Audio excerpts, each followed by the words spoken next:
প্রাণ খুলে আওয়াজ করে বলি আলহামদুলিল্লাহ। আল্লাহর শুকরিয়া, আল্লাহ পাক রব্বুল আলামিন আমাদেরকে রমজান পর্যন্ত হায়াত দিয়েছেন এবং রমজান মাসের প্রথম জুমায় আমাদেরকে আল্লাহ তাআলা সুস্থ রেখে আল্লাহ তাআলার পবিত্র মসজিদে আসার তৌফিক দিয়েছেন। এটা আমাদের জন্য আল্লাহর পক্ষ থেকে অনেক বড় রহমত। আমরা বিগত 2 মাস আগ থেকে আল্লাহ তাআলার কাছে দোয়া করতেছিলাম, আল্লাহুম্মা বারিক লানা ফি রজব ওয়া শাবান ওয়া বাল্লিগনা ইয়া আল্লাহ, আপনি রজব এবং শাবান মাসে আমাদের হায়াতের মধ্যে বরকত দেন এবং রমজান পর্যন্ত আমাদেরকে পৌঁছায় দিন। আমরা যে দোয়াটা করছি আল্লাহ তাআলা আমাদের দোয়াকে কবুল করে রমজান পর্যন্ত আমাদের হায়াতকে পৌঁছে দিয়েছেন। এটা আমাদের জন্য অনেক বড় সৌভাগ্য, ঠিক কিনা বলেন?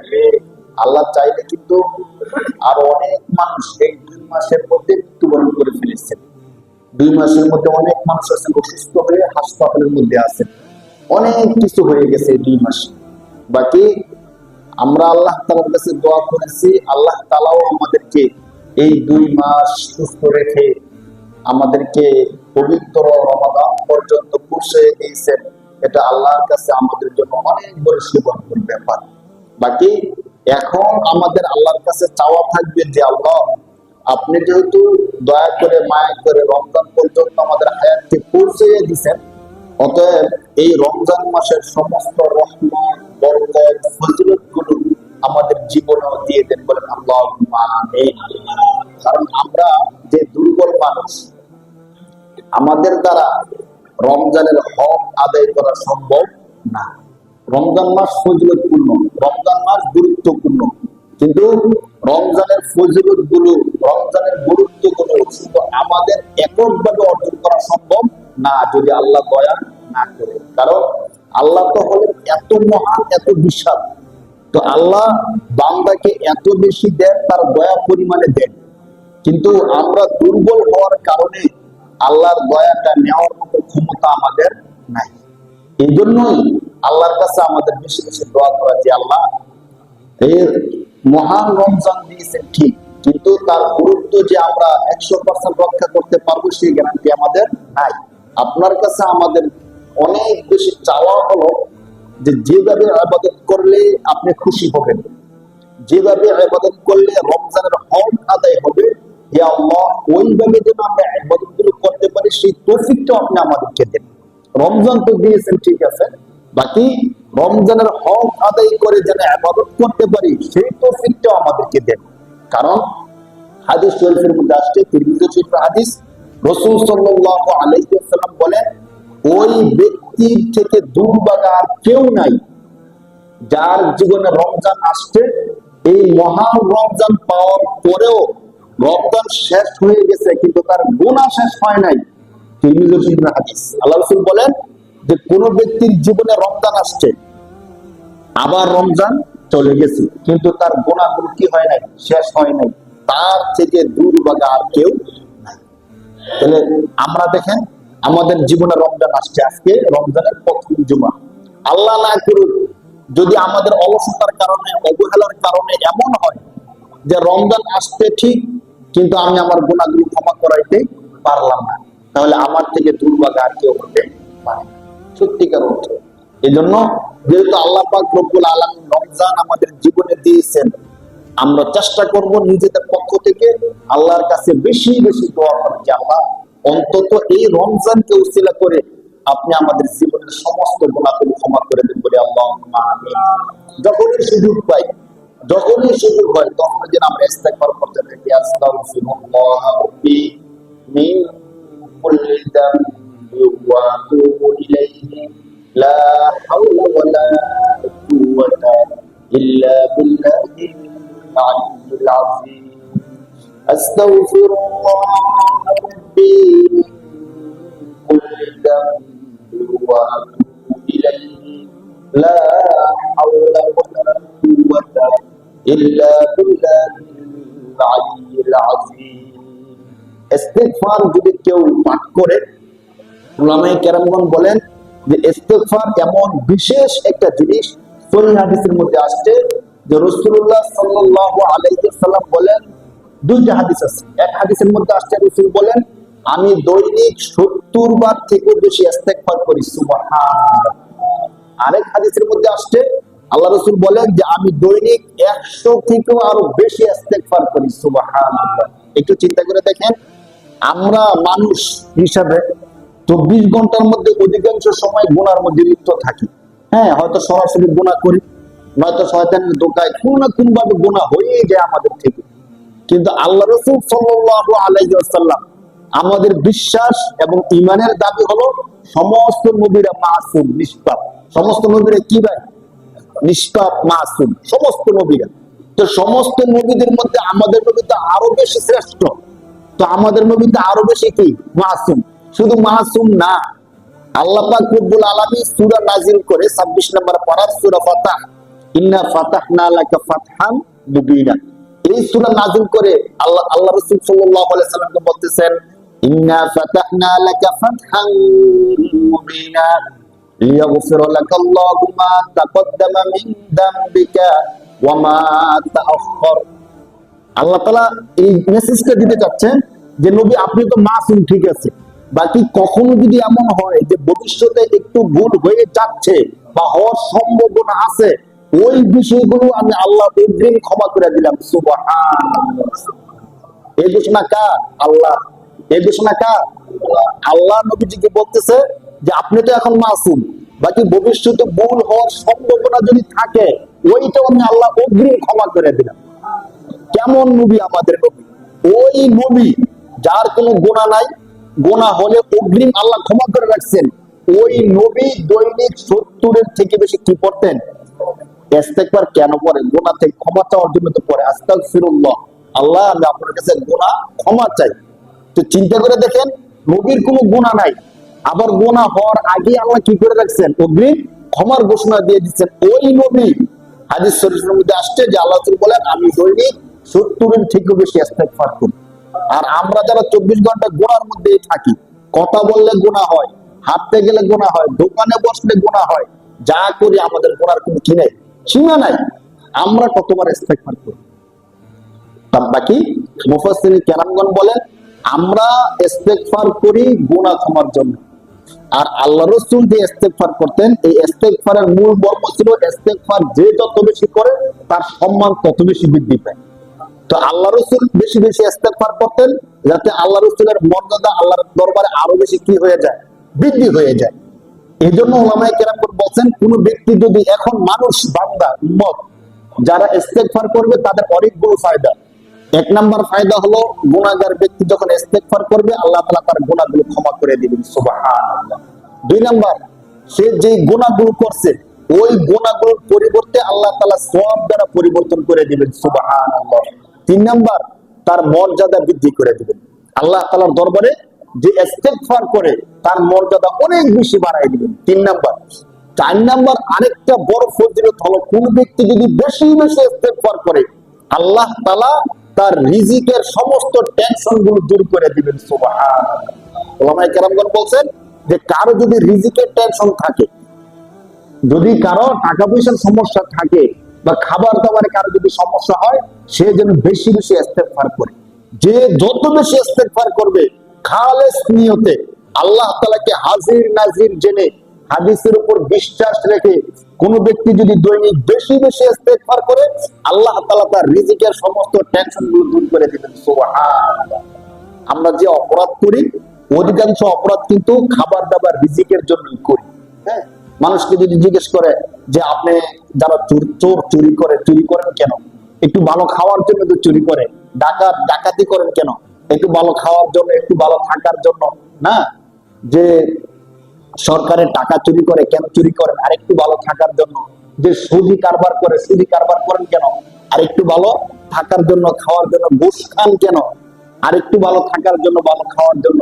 তো অধিকাংশ অপরাধগুলো স্বাভাবিকভাবে রিজিকের সাথে, থাকা খাওয়ার সাথে সম্পৃক্ত।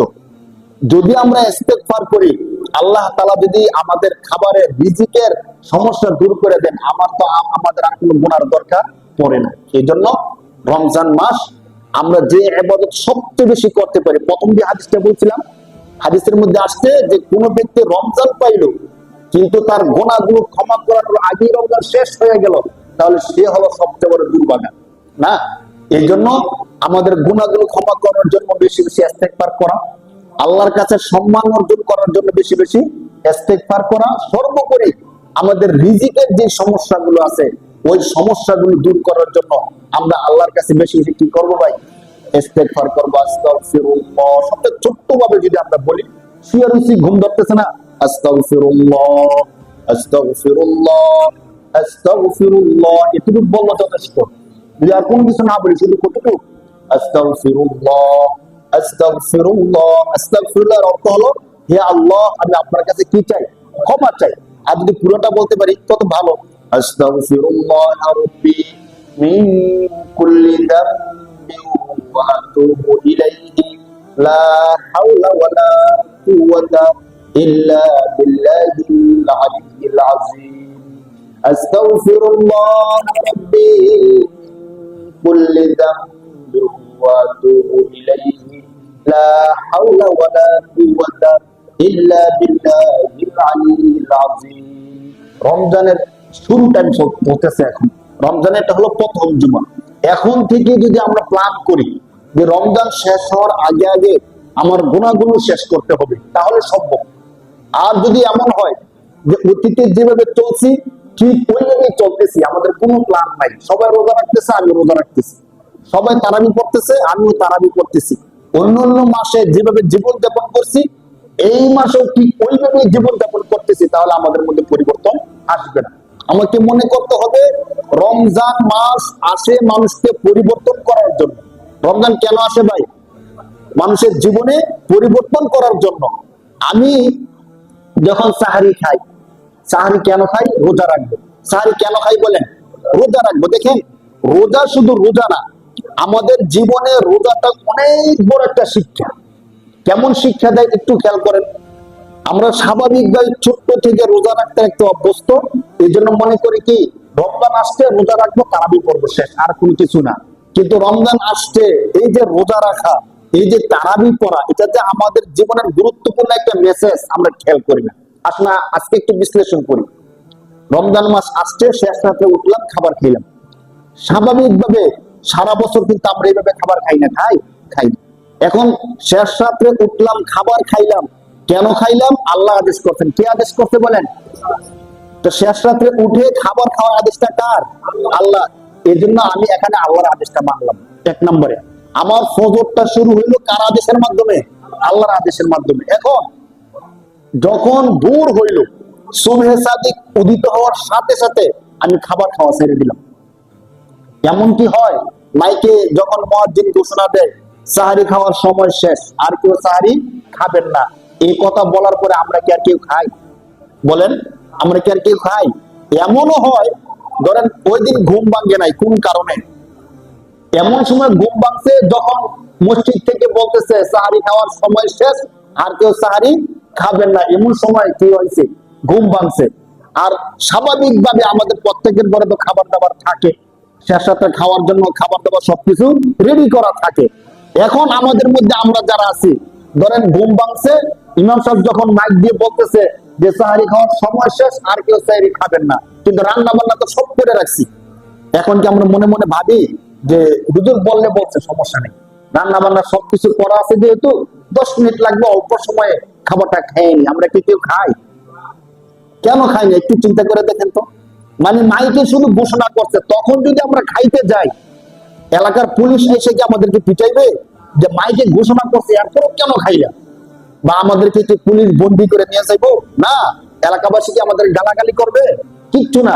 ইমাম সাহেবকে মসজিদ থেকে বের করে দিবে? না। দেখেন, চিন্তা করেন, যদি মাইকে ঘোষণা করার পরও কেউ খায়, তাহলে তাকে কোনো শাস্তি দেওয়া হবে? আমাদের দেশীয় নিয়ম অনুযায়ী শাস্তি দেওয়া হয় না, কিচ্ছু না। এখন আবার দেখেন, সাথে সাথে আমরা খানা বন্ধ করে দিই, শেষ, সময় শেষ।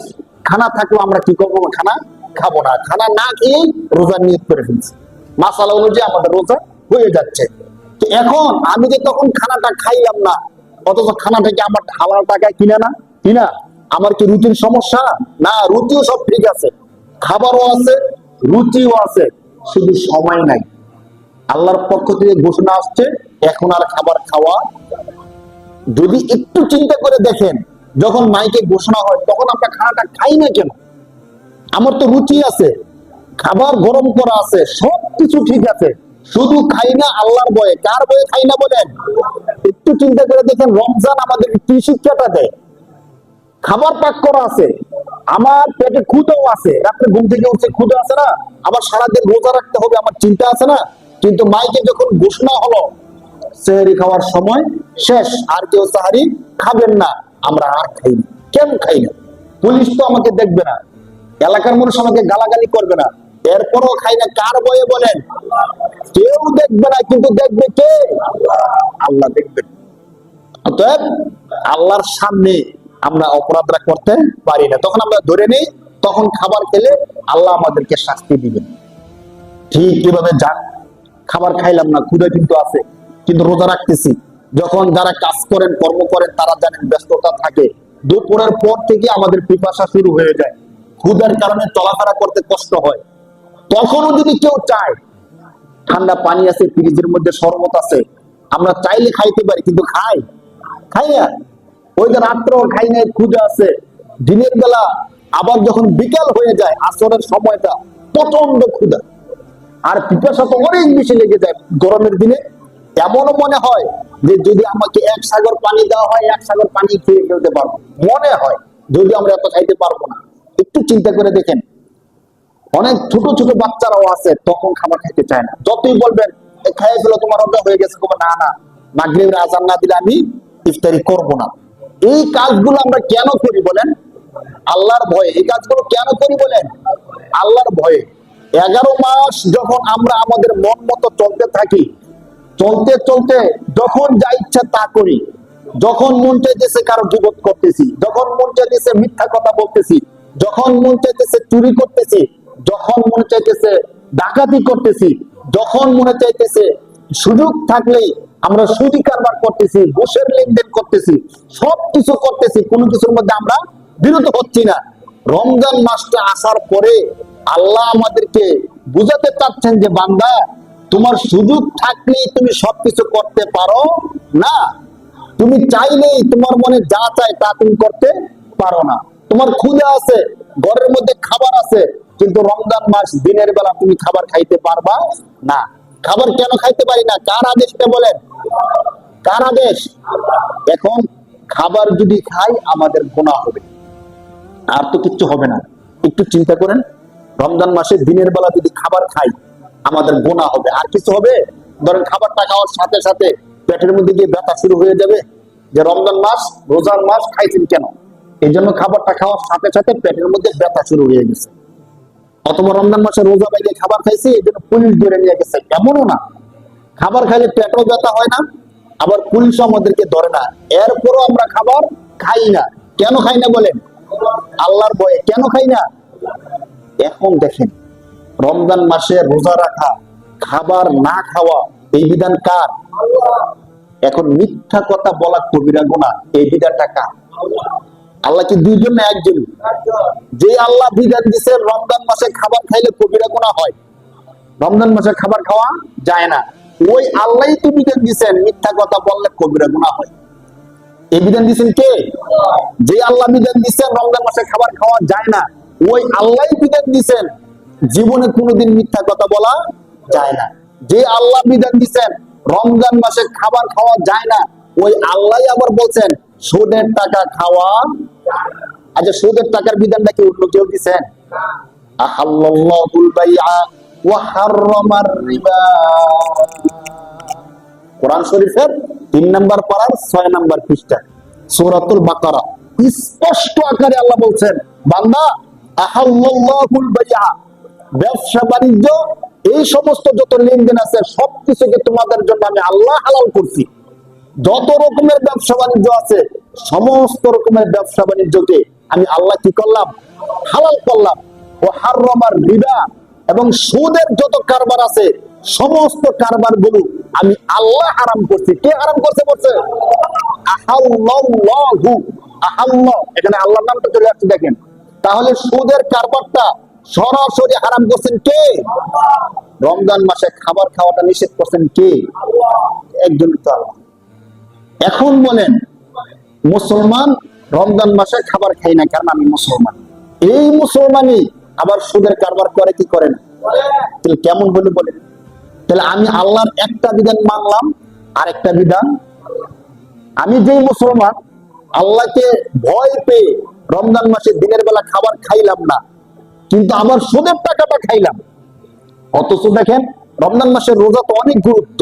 রোজা যদি কেউ ভেঙে ফেলে ইচ্ছা করে, তাহলে মাসআলা অনুযায়ী তাকে পরবর্তীতে এই একটা রোজার জন্য অন্তত 60টা রোজা 2 মাস রোজা রাখতে হয়। একটা রোজার জন্য কয়টা রোজা? 60টা রোজা রাখতে হয় ইচ্ছাকৃত ভাবে কেউ যদি রোজা একটা ভেঙে ফেলে। ঠিক আছে, এই জন্য কেউ আমরা রোজা ভাঙি না, কারণ একটা রোজা ভাঙলে কয়টা রোজা রাখতে হবে? 60টা রোজা রাখতে হবে। কিন্তু এই মুসলমানটাই আবার সুদের কারবার করে কি করে না? হাদিস কি ভয়ঙ্কর হাদিস আসছে দেখেন। হাদিসের মধ্যে আসছে রাসূল সাল্লাল্লাহু আলাইহি সাল্লাম বলেন, কেউ যদি সুদের 1 টাকা খায় সে যেন তার জন্মদাত্রী মায়ের সাথে জিনা করলো, বলেন নাউজুবিল্লাহ। এর চেয়ে বড় ভয়ঙ্কর কাজ কি আর আছে? চিন্তা করে দেখেন একটু। আল্লাহ পাক রব্বুল আলামিন ওই পৃষ্ঠার মধ্যে আল্লাহ তাআলা বলতেছেন যে হে বান্দা, তোমরা সুদি কারবারটা ছেড়ে দাও। যারা যারা এখনো সুদি কারবার করতেছো, সুদি কারবারটা ছেড়ে দাও, এই কথা বলতেছেন কে? একটু বলার পরে আল্লাহ বলতেছেন ফাইল্লাম তাফআলু ফাদানু বিহারবিন মিনাল্লাহি ওয়া রাসূলি। আল্লাহ যদি কোনো ভয়ঙ্কর বিধান দিয়ে থাকেন তাহলে এখানে আল্লাহ তাআলা দিচ্ছেন সুদের মধ্যে। আল্লাহ বলতেছেন বান্দা, আমি আল্লাহ বলতেছি সুদি কারবার ছেড়ে দাও। যদি আমি আল্লাহর কথা না শোনো, সুদি কারবার না ছাড়ো, ফাইল্লাম তাফআলু, যদি তোমরা সুদের কারবার না ছাড়ো, ফাজানু বিহারবিন মিনাল্লাহি ওয়া রাসূলি, তাহলে আল্লাহ এবং আল্লাহর রাসূলের সাথে তোমাদের যুদ্ধের ঘোষণা, বলেন নাউজুবিল্লাহ। এটা কি সম্ভব? আল্লাহ আল্লাহর রাসূলের সাথে যুদ্ধ করে কেউ কি টিকে থাকতে পারবে ভাই দুনিয়ার মধ্যে? এই দুনিয়া বানাইছেন কে? আমাদেরকে সৃষ্টি করছেন কে? আমি কি আপনাদেরকে কোনো জাল হাদিস বললাম নাকি কোরআনের আয়াত বললাম? দেখবেন সূরা বাকারা 3 নম্বর পারার 6 নম্বর পৃষ্ঠা স্পষ্ট করে লেখা আছে, ফাইল্লাম তাফআলু ফাদানু বিহারবিন মিনাল্লাহি ওয়া রাসূলি। বান্দা, যদি সুদি কারবার না ছাড়ো, আমি আল্লাহ এবং আমার রাসূলের সাথে তোমাদের যুদ্ধের ঘোষণা। তাহলে যে আল্লাহ পৃথিবী বানাইলেন, আমাদেরকে সৃষ্টি করছেন কে? যে সৃষ্টি করছে তার সাথে কি আমাদের ক্ষমতা চলবে বলেন? দুনিয়ার পরাশক্তির সাথে হলে এক কথা, হয়তো সে পারবে না তো আমি পারবো, কিন্তু যিনি পৃথিবী বানাইলেন, যিনি আমাদেরকে সৃষ্টি করছেন, তার সাথে যুদ্ধ করে কেউ টিকে থাকতে পারবে ভাই? এখন চিন্তা করেন, এরপরও যদি আমরা না বুঝি, হাসরের ময়দানে যাওয়ার পরে আল্লাহ যদি বলেন যে তোমার কানের মধ্যে কথাগুলো আসছিল, তুমি কেন শুনলা না? এই প্রথম রমজানের প্রথম জুমায় আমরা এই কথাগুলো এখন এই জন্য বলতেছি যে রমজান শেষ হওয়ার পরে আমরা কে বেঁচে থাকবো কে বেঁচে থাকবো না আমরা কেউ জানি। আর এই রমজান আমাদের শেষ রমজান কিনা তাও আমরা জানি না। এর পরের রমজান আমরা যে পাবো কারো কাছে গ্যারান্টি আছে? কেউ বলতে পারবো যে এই রমজানে যদি গুনাহ ক্ষমা নাও হয়, হুজুর কোনো চিন্তা নাই, কেন পরের বছর যখন আবার রমজান আসবে তখন আমি আমার গুনাহগুলো ক্ষমা করাবো, এমন গ্যারান্টি কারো কাছে আছে ভাই? নাই তো। অতএব কথাগুলো একটু বোঝার চেষ্টা করি ভাই। এই কথাগুলো আমার না, এই কথাগুলো কার? সরাসরি আল্লাহর কথা ভাই, সরাসরি আল্লাহর কথা। আল্লাহ তাআলা কোরআন শরীফের মধ্যে এই কথাগুলো আমাদেরকে এই জন্যই বলে দিয়েছেন যাতে করে আমরা এখনই সতর্ক হয়ে যাই। পরবর্তী রমজান পাবো, সুদি কারবার ছাইড়া দিব, তওবা করব, এই সময়টা যে আমার আসবে এই গ্যারান্টি আমার জীবনে নাই। অতএব রমজান মাস আসে মানুষকে পরিশুদ্ধ করানোর জন্য, রমজান মাস আসে মানুষকে মুক্ত করানোর জন্য, রমজান মাস মানুষের জীবনে রহমত, বরকত, নাজাত, মাগফিরাত নিয়ে আসে। কিন্তু আমি যদি আমার অতীতের গুনাহগুলো ছাড়তে না পারলাম, রমজানের আগে মিথ্যা কথা বললাম, এখনো মিথ্যা কথা বলি, রমজানের আগে সুদি কারবার করতাম, এখনো সুদি কারবার করি, রমজানের আগে মানুষের জমি জবরদখল করছি, এখনো এই কাজগুলো করি, রমজানের আগে যত অপরাধ করছি এই রমজান মাসেও সমস্ত অপরাধগুলো করি, তাহলে আপনাদের কি মনে হয় রমজানের রহমত, বরকত, ফজিলত কি আমাদের জীবনে আসবে? স্বাভাবিকভাবে আমরাই বুঝি রমজানের রহমত বরকত কি আসবে? আসবে না তো। তাহলে এমন হয়ে যাবে ওই রাসূল সাল্লাল্লাহু আলাইহি সাল্লামের হাদিস, তিরমিজি শরীফের হাদিস, যে কোন ব্যক্তির জীবনে রমজান আসছে কিন্তু সে গুনাহগুলো ক্ষমা করাইতে পারলো না, তাহলে তার থেকে দুর্ভাগা হতভাগা আর কেউ হতে পারে না। এজন্য ভাই, আমরা যারা মসজিদে আসছি, আমরা তো সবার আগে বিশ্বাস করি আল্লাহকে। কাকে বিশ্বাস করি ভাই? আল্লাহকে বিশ্বাস করি বলেই তো মসজিদে আসছি। যদি আল্লাহকে বিশ্বাস না করতাম মসজিদে আসতাম বলেন? আল্লাহকে বিশ্বাস করে এরপরে তো মসজিদে অনেকে আসছে না। এখনো অনেক মুসলমান আছে নামাজ পড়ে না, তো সে কি আল্লাহকে বিশ্বাস করে না? করে। তো আল্লাহকে বিশ্বাস করে তাদের মধ্যে অনেকে মসজিদে আসছে না। আর আমরা যারা আল্লাহকে 100% বিশ্বাস করি, তারা কোথায় আসছি? মসজিদে আসছি। ওই আল্লাহ আমাদেরকে বলতেছেন, বান্দা তোমার জীবনে আমি রমজান দিছি পরিবর্তনের জন্য, অতএব আগে তুমি যত গুনাহগুলো করছো সমস্ত গুনাহগুলো ছেড়ে দাও, আমি আল্লাহর কাছে তওবা করো, এই রমজান আমি তোমাদেরকে দিছি তোমাদের জীবনের সমস্ত গুনাহগুলো ক্ষমা করার জন্য। সুবহানাল্লাহ। এজন্য ভাই, কে কি বলবে, কিভাবে বলবে, ওইগুলো দেখার সময় নাই। অনেকে মনে করে কি, ধরেন আমার দাড়ি নাই, দাড়ি রাখি নাই, তো রমজান মাস আসছে এখন থেকে আমি দাড়ি রাখা শুরু করে দিলাম ধরেন। তো অনেকে বলবো ওই দেখো রমজান মাস আসছে এই জন্য সে দাড়ি রাখতেছে। আগে নামাজ পড়তাম না, রমজান মাস আসছে এখন নামাজ পড়তেছি। আগে রোজা রাখতাম না, আগে ভালো কাজ করতাম না, রমজান মাস আসছে এখন ভালো কাজ করতেছি। তো কিছু কিছু মানুষ বলতে পারে যে রমজানের মুসল্লি, রমজান আসছে এখন সে ভালো হয়ে গেছে। ভাই, রমজান তো আসছে মানুষকে ভালো করানোর জন্য, ঠিক কিনা বলেন? রমজান কেন আসছে? মানুষকে ভালো করার জন্য। কেউ যদি এমন কথা বলে তাহলে তার কবিরা গুনাহ হবে। মানে কেউ যদি নামাজ পড়তে দেখে বলে রমজান আসছে রমজানের নামাজি হয়ে গেছে, এমন টিটকারি করা কিনা ভাই? ঠিক না ভাই। সে যে মসজিদে আসতে পরিবর্তন হয়েছে, এর মানে রমজানের রহমতটা তার গায়ের মধ্যে লাগছে, বলেন সুবহানাল্লাহ। আর ওই হতভাগা যে নাকি রমজানের আগেও নামাজ পড়ে নাই, আর রমজান আসছে এরপরেও নামাজ পড়ে না, তার গায়ে তো রমজানের রহমত বরকত লাগে না, ঠিক কিনা বলেন? তার গায়ে রমজানের রহমত বরকত লাগছে, এই জন্য সে মসজিদে আসছে। আমরা তাকে টিটকারি করবো না, বরং তার জন্য দোয়া করবো যে আল্লাহ, এই ভাইটা রমজান মাসে নামাজ পড়তে আসছে, আপনি তাকে কবুল করেন, মৃত্যু পর্যন্ত যেন সে কি করতে পারে? নামাজ পড়তে পারে। রমজান মাস আসছে, আসুন যারা নামাজ পড়তে আসতেছে নতুন করে, তাদেরকে আমরা আরো বেশি আগ্রহী করি যে না ভাই আসেন, মসজিদে আসেন, নামাজ পড়তে থাকেন। নামাজ পড়তে পড়তে পড়তে পড়তে অভ্যাস হয়ে যাবে, রমজানের পরে সে কি করবে ভাই? নামাজ পড়বে। আর আমরা যারা নামাজ পড়তে আসতেছি, আমরা নিয়ত করি যে আল্লাহ, এই রমজানে আপনি আমাকে নামাজ পড়ার সুযোগ দিচ্ছেন, আপনার কাছে আমাদের আবদার, মৃত্যু পর্যন্ত আপনি আমাদেরকে সমস্ত ইবাদতগুলো করার সুযোগ দেন, বলি আল্লাহুম্মা আমিন। বাকি এই রমজানে এই প্রথম জুমায় আমাদের জন্য সবচেয়ে বড় মেসেজ হলো, আমাদের অতীত জীবনের যত অপরাধ গুলো আছে, আসুন আজকেই নিয়ত করি যে আমরা এখন থেকে আমরা আর কোনো অপরাধ করবো না, বলেন ইনশাআল্লাহ। আমাদের পিছনের যত অপরাধ গুলো আছে আমরা ছেড়ে দিলে কে কি বলবে কি করবে ওইগুলো দেখার বিষয় না। কারণ আমি যখন কবরে যাব, সে কি আমার সাথে কবরে যাবে ভাই? যখন জাহান্নামে যাব, যদি একটু চিন্তা করেন, আমি শুধু কারবার করি, যে টাকাগুলো অর্জন করি, এই টাকাগুলো কিন্তু আমরা একা খাই না, একা খাই, আমার স্ত্রী খায়, আমার সন্তান খায়, আমার পরিবার খায়। অথচ অপরাধটা করতেছে কে? আমি না। জবরদখল কইরা, এতিমের মাল ভক্ষণ কইরা, মানুষের টাকা পয়সা আত্মসাৎ করে আনার পরে ঘরের মধ্যে যখন টাকাগুলো নিয়ে আসি, আমি একা খাই ভাই? পরিবারের সবাই খায়। কিন্তু চিন্তা করে দেখছেন, এই অপরাধটা কিন্তু পরিবারের সবার না। জাহান্নামে যাওয়ার সময় হাসরের ময়দানে আল্লাহ তাআলা এই কথা বলবে না যে যারা যারা খাইছে সবাই জাহান্নামী। না, স্ত্রীকে খাওয়ানো আমার দায়িত্ব ছিল, প্রত্যেকে খাওয়ানো এটা আমার। সন্তানকে লালন পালন করা আমার দায়িত্ব ছিল, কোথায় থেকে আনবো এটা আমার দায়িত্ব। চিন্তা করে দেখেন, আপনার সন্তানকে যদি আপনি বাড়িতে গিয়ে বলেন আজকে, আপনারা তো বলবেন না, সরব লজ্জায় বলবেন না, আমি জানি, বাকি মনে মনে একটু ভাবেন, যারা আমরা অপরাধের মধ্যে লিপ্ত আছি, যদি আপনার স্ত্রীকে আজকে রাত্রি দিয়ে বলেন যে দেখো, তোমাদেরকে একটু ভালো খাওয়ানোর জন্য, একটু ভালো ফ্ল্যাটে রাখার জন্য আমি আত্মসাৎ করি, আমি সুদি কারবার করি, আমি সরকারি টাকা থেকে কিছু টাকা মাইরে নিয়ে আসি, এখন এই কাজটা কিন্তু আমার একার জন্য করি না, তোমার সুখের জন্য আমি করি।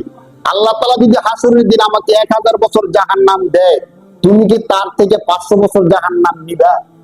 বেশি নিতে হবে না, তুমি শুধু 500 বছরের জাহান্নাম নিবা। কারণ এই টাকাটা তো আমি খাই না, এই ফ্ল্যাটে তো আমি একা থাকি না, তোমাকেও রাখি, আপনারা কি মনে করেন স্ত্রী যদি সুস্থ হয়, ভালো থাকে, মেজাজ বুদ্ধি ভালো থাকে, সে কি রাজি হবে? 500 বছর জাহান্নাম আপনি কি সহজ মনে করছেন নাকি? স্ত্রী বলবে আপনি বিয়ে করছেন, কিভাবে খাওয়াবেন, হালাল খাওয়াবেন, এটা আপনার দায়িত্ব। আপনাকে তো আমি বলি নাই যে আপনি সুদি কারবার করেন। এমনও স্ত্রী আছে স্বামীকে নিষেধ করে যে প্রয়োজনে আমরা ডাল ভাত খাবো, কিন্তু আপনি সুদি কারবার করবেন না। প্রয়োজনে একবেলা না খেয়ে থাকবো, কিন্তু অন্য টাকা হক মেরে আপনি নিয়ে আসবেন না। অনেক স্ত্রী এমন আছে, কিন্তু আমরা স্বামীরা তার কথাগুলো শুনি না।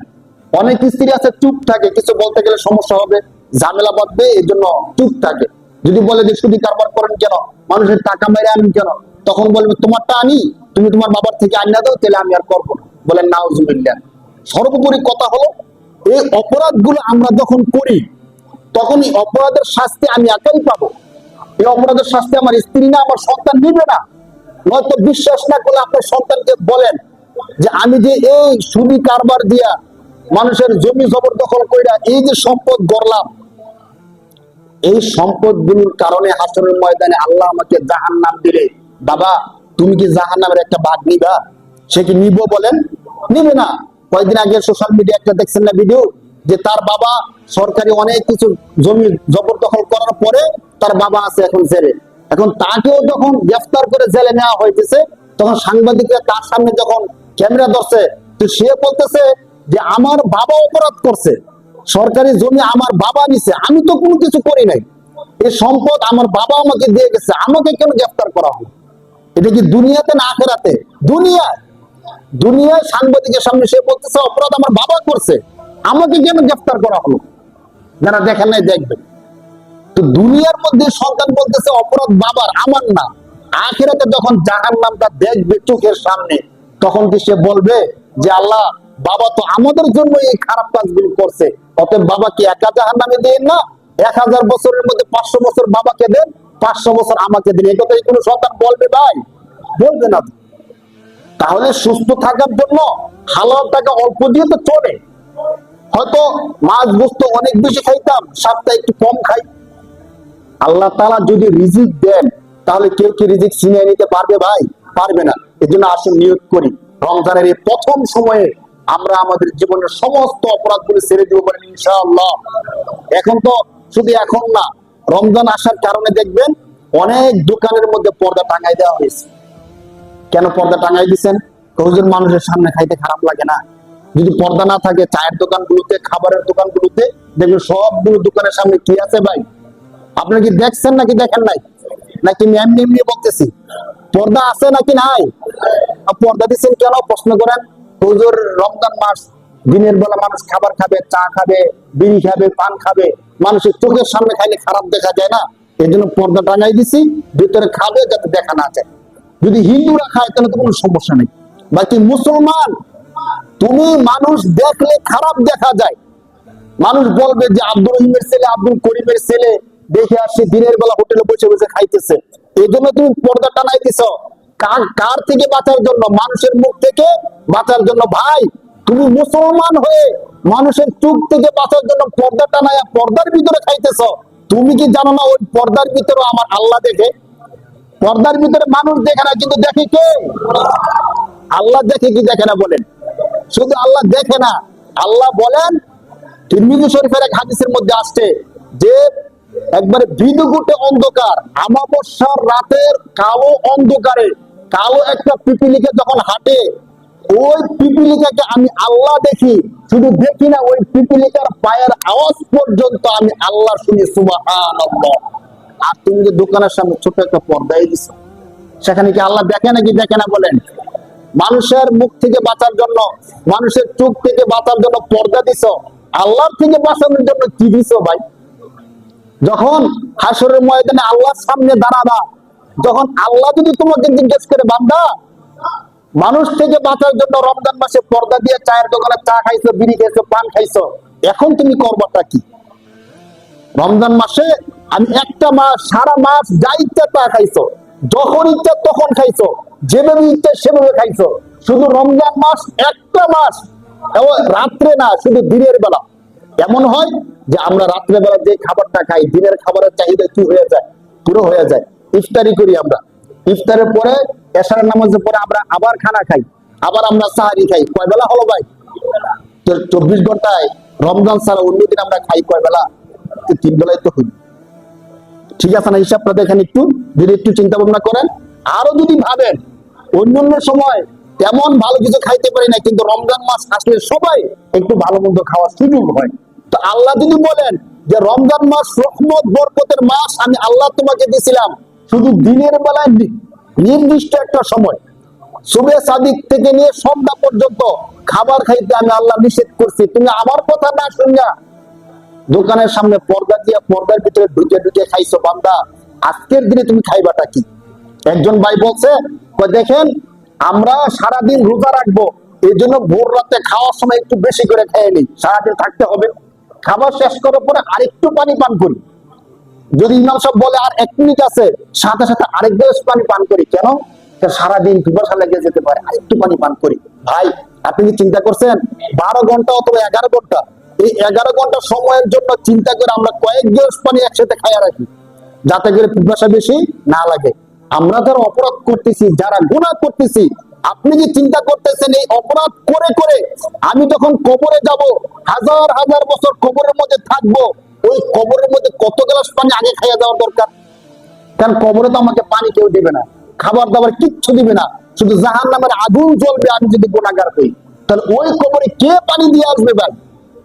যখন হাসরের ময়দানে আল্লাহর দরবারে যাব, জাহান্নামের আগুনে জ্বলবো, তখন কে আমাকে খাবার দিয়ে আসবে? আল্লাহ তাআলা কোরআন শরীফের 27 নম্বর পারা সূরা ওয়াকিয়ার মধ্যে একটা আয়াত দিবেন, লাকিলুনা মিন শাজারিন মিন যাক্কুম ফামালিউনা মিনহাল বুতুন। আল্লাহ বলেন জাহান্নামীরা যারা দুনিয়ার মধ্যে আমি আল্লাহর কথা না শুনে এই পর্দার ভিতরে গিয়ে যে খাবার খাইছো, হাসরের ময়দানে তখন তোমাদেরকে যখন জাহান্নামে দেওয়া হবে, জাহান্নামের মধ্যে কোনো খাবার দাবার আছে? নাই, কিচ্ছু নাই, শুধু জাহান্নামের আগুনে জ্বলবে, বাকি একটা খাবার আছে। কোরআন শরীফের কয়েকটা আয়াতের মধ্যে সূরা সফফাত 23 নম্বর পারা, সূরা ওয়াকিয়া 27 নম্বর পারা, এছাড়া সূরা দুখান 25 নম্বর পারা, এই 3 পারার মধ্যে আল্লাহ তাআলা একটা খাবারের কথা বলছেন যে জাহান্নামের মধ্যে একটা খাবার দেওয়া হবে তোমাদের। খাবারটা কি? খাবারটা একটা ফল, যার নাম হলো যাক্কুম। যার নাম কি ভাই? কোরআন শরীফের 3 জায়গায় আল্লাহ তাআলা যাক্কুম ফলের কথা বলছেন। যাক্কুম ফলটা কি?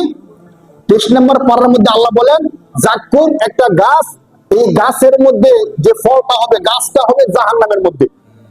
জাহান্নাম তো আগুনের নাম, জাহান্নাম কিসের নাম ভাই? ওই আগুনের মধ্যে একটা গাছ হবে। আগুনের মধ্যে কি হবে ভাই? গাছ হবে, ওই গাছের মধ্যে ফল হবে। কেমন ফলটা হবে বুঝেন? এরপর আল্লাহ বলতেছেন জাহান্নামীরা যখন হাজার হাজার বছর জাহান্নামে থাকবে, চিৎকার করতে থাকবে, খাবার দাও, খাবার দাও, ক্ষুধায় আমাদের ছাতি ফেটে যাচ্ছে, তখন আল্লাহ তাআলার পক্ষ থেকে ফেরেশতারা ওই যাক্কুম নামক ফলটা দিবে। সূরা ওয়াকিয়ার মধ্যে এই আলোচনাটা আল্লাহ তাআলা করছেন। এই যাক্কুম ফলটা যখন দেওয়া হবে, মুফাসসিরিন কেরামগণ বলেন এই যাক্কুম ফলটা একটা কাঁটাদার একটা ফল, দ্বিতীয় হলো সবচেয়ে দুর্গন্ধযুক্ত। এই ফলটা এত দুর্গন্ধযুক্ত হবে যে তার মুখের সামনে নেওয়ারই সুযোগ থাকবে না, এত দুর্গন্ধযুক্ত একটা ফল। তার নাম কি ভাই? যাক্কুম। এই যাক্কুম ফলটা তাকে খাওয়ার জন্য দেওয়া হবে। তার তো প্রচন্ড ক্ষুধা, কি দেওয়া হয়েছে সে ভালো করে আর দেখবে না, দেওয়ার সাথে সাথে সে মুখের মধ্যে দিয়ে দিবে। কোন কোন মুহাদ্দিসিন কেরামগণ বলছেন তখন এই দুর্গন্ধযুক্ত ফলটা মুখের মধ্যে দেওয়ার পরে কাটা হওয়ার কারণে সে তো গলার ভিতরে ভালোভাবে ঢুকবে না, বাকি ঢুকার পরও পেটের মধ্যে গিয়ে শুরু হবে গন্ডগোল। বিরিয়ানি অনেক ভালো, কিন্তু বিরিয়ানি যখন পচে যায় আমরা কি আর খাইতে পারি? এই পচা গান্দা বিরিয়ানি যদি কেউ খায়, পেটের মধ্যে গেলে শান্তি পায় নাকি অশান্তি হয়? ঠিক যাক্কুম খাওয়ার পরে পেটের মধ্যে আর অশান্তি শুরু হয়ে যাবে। ফামালিউনা মিনহাল বুতুন ফাশারিবুনা আলাইহি মিন হামিম। আল্লাহ বলেন যখন তাকে যাক্কুম দেওয়া হবে, সে খাবে, তার পেটের মধ্যে প্রচন্ড অশান্তি শুরু হওয়ার পরে সে তখন চিৎকার করবে, পানি দাও, পানি দাও, পানি দাও। তখন জাহান্নামের ফেরেশতারা আগুনের মতো গরম এমন পানি এনে তাকে দিবে। এই পানি দেওয়ার পরে সে মনে করবে দুনিয়ার মধ্যে কোনো কিছু খাওয়ার পরে পানি খাইলে পেট কি হয়ে যেত? শান্তি হয়ে যেত। এখন পানি খাইলে আমার পেট মনে শান্তি হয়ে যাবে। তখন এই গরম আগুনের পানি সে তো দেখবে না, ক্ষুধার কারণে যখন এই পানি মুখের মধ্যে ঢেলে দিবে, প্রচন্ড গরম পানি, স্বাভাবিক গরম পানি আমরা একটু মুখে দিলে দেখবে সাথে সাথে আবার ফালাই দিই বেশি গরম পানি হলে। তো জাহান্নামে তো এমনি সে আগুনের মধ্যে আছে, এই গরম পানি যখন সে মুখের মধ্যে ঢালবে, প্রচন্ড গরম হওয়ার কারণে তার উজুরি নারী বুড়ি সব সহ নিচের রাস্তা দিয়ে পড়ে দিল, বলে নাউজুবিল্লাহ। খাবার খাইলো, এটা কি ভালো হলো নাকি আর কষ্ট হলো? মানে জাহান্নামের যে খাবার ওইটাও কষ্ট। এই জন্য ভাই আসেন একটু চিন্তা করি, জাক্কুম ফলের কথা স্বয়ং কে বলছে? কাদেরকে দেওয়া হবে ভাই? জাহান্নামীদেরকে দেওয়া হবে। তাহলে আল্লাহ যে কথা বলছেন এই কথা কি সত্য নাকি মিথ্যা? আমাদের মুমিনদের বিশ্বাস আল্লাহ যে কথা বলছেন ওই কথাগুলো 100% হরফে হরফে সত্য, ঠিক কিনা বলেন? অতএব ভাই আল্লাহ তাআলা যা বলছেন সত্য মেনে আসুন না অতীতের জীবনের যে অপরাধগুলো আমরা করছি এগুলো থেকে আজকেই ক্ষমা চাইনি। হায়াত মওতের কথা বলা যায় না, এখনই ক্ষমা চেয়ে আমরা যদি অতীতে মিথ্যা কথা বলতাম মিথ্যা কথা ছেড়ে দেই, সুদী কারবার করলে সুদী কারবার ছেড়ে দেই, ঘুষের লেনদেন করলে ওইগুলো ছেড়ে দেই, যদি আমার ব্যবসার মধ্যে আমি কোনো অপরাধ করে থাকি, 1 টাকাটা মাল কিনে 10 টাকা বিক্রি করা, এটা কি ঠিক বলেন? ঠিক না। কারণ ব্যবসায়িক একটা সিস্টেম আছে যে একটা মাল কত টাকা দিয়ে কিনবে, কত টাকা বিক্রি করবে। কিন্তু রমজান মাস আসলে আমরা কিছু মানুষ এমন হয়ে যায় যে 1 টাকা দাম মাল কিনলে 20 টাকা পর্যন্ত এই মালটা বিক্রি করি। কেন? তো রমজান মাস, সারা বছর তো স্বাভাবিক ব্যবসা করছি, রমজান মাসে একটু ব্যবসা না করলে হয়?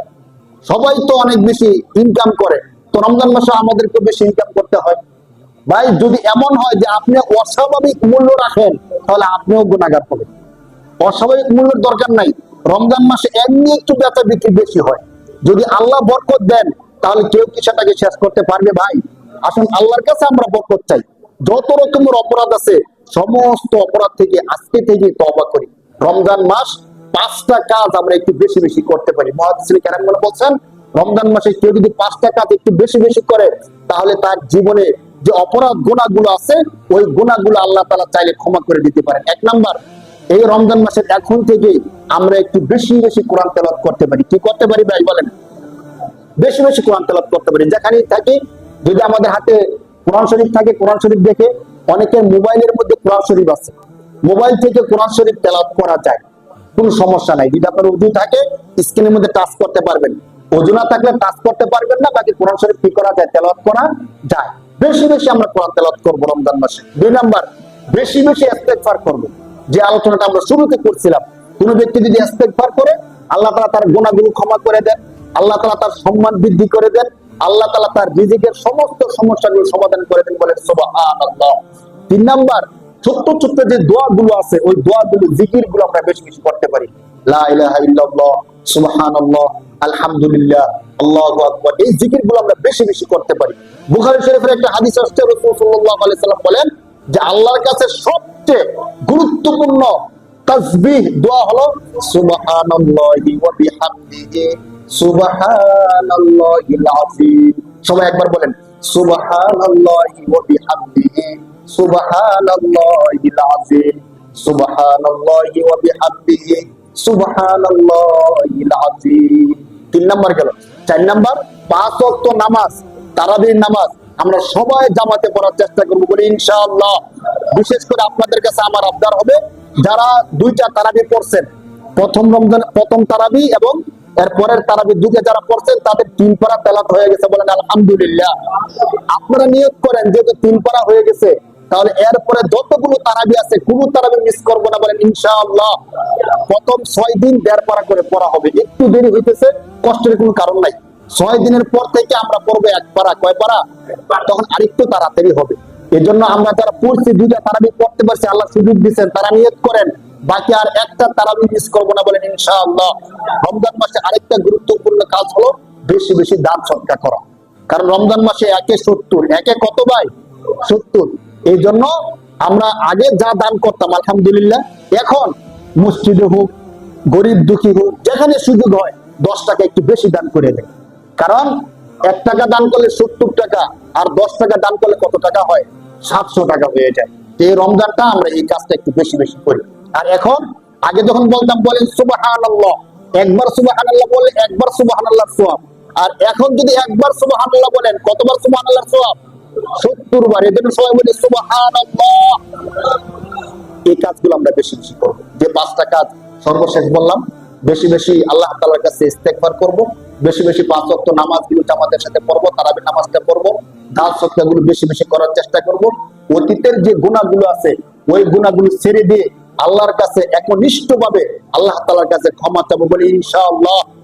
আল্লাহ তাআলা আমাদের সবাইকে রমজান শেষ হওয়ার আগে আগে সমস্ত গুনাহগুলো যেন শেষ হয়ে যায় সেই তৌফিক দান করে বলে আল্লাহুম্মা আমিন।